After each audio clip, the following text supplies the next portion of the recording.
What is up, guys? It is Bucky and welcome to your 11th intermediate Java tutorial, and this is pretty much a continuation from the last intermediate Java tutorial, which was 10 in case you guys can't count. And in this tutorial we're going to be finishing up a couple methods from the collections class. So, enough with me talking, let's just get right into it. So we ended up and we called a method copy, which pretty much took everything from L and copied it into list copy. So from here, what we're going to do is just print out a little display so we actually know what's going on. So system out print line, and let's just print out something clever, copy of list with a colon. And from here we need to call that output method that we didn't create yet. So output, and instead of outputting the original list, let's go ahead and output list. And I accidentally left a comment. That's embarrassing. So let's get rid of that. Output, we'll just put like list copy. So what this is going to do eventually, once we build the output method, is output the new copied list that we just made.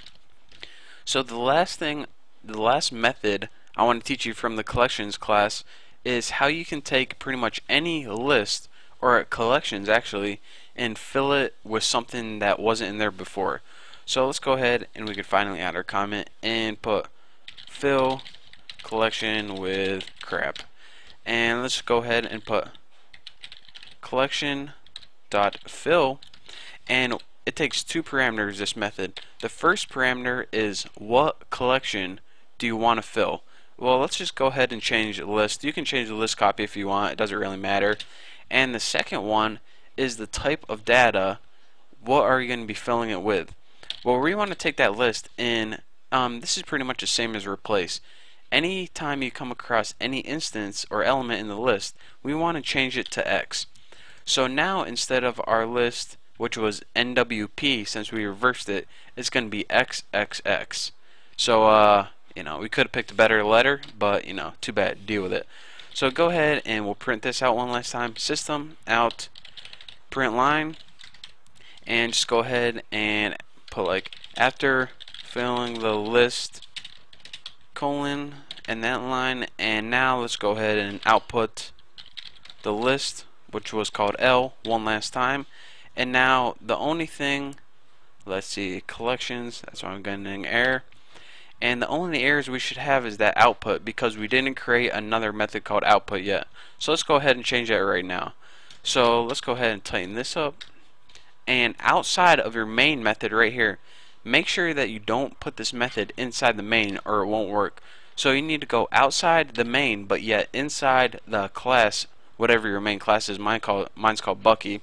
We want to write a new output method. So let's leave a comment right there. I'll name mine E method. And let's go ahead and put private, since it's private to the class, static void, and we'll put output and put list, and this is the parameter we pass it in. As you can see, we passed it in a collection method, which was a list all the time. So let's go ahead and put list character, and we'll just name it like the list for simplicity. Make sure you spell that right, the list. And now what we can do is we pretty much just need to output everything. So I'm going to go ahead and put an enhanced for loop in here. So for character thing, and I'll put the list, and make sure that's the same parameter you passed in.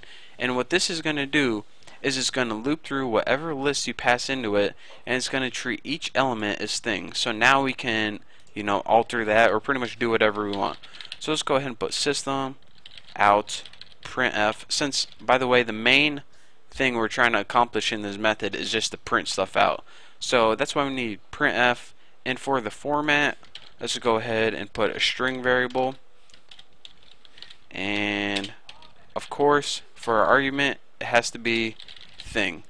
And in case you can't remember, what it's going to do is it's going to loop through each element in the list, and it's going to output it for you. Simple enough. So then after it outputs, you probably want to just print out a blank line, just because if you don't, everything's going to be running out on the same line. It's going to look pretty confusing. So system out print line, and that's all there is to it. So go ahead and check your program and make sure you don't have any errors, and then go ahead and run it, press OK, and now here's our final output. Whoa, easy, Haas. Good thing for Windows 7. Whenever I put it to the top, it there we go. So now you see our original list is PWN, pwn, not bad. After we called the reverse method on it, it's NWP, which is a reverse of PWN, in case you guys couldn't figure that out. Now here we printed out copy list. So this is an entirely different list than here. It's pretty much just a copy of it. And the last method that we called is fill. So let me see if I can find it right here. Collections.fill. And what it did is take the original list L and replaced every element in it with X. So now instead of NWP we have XXX.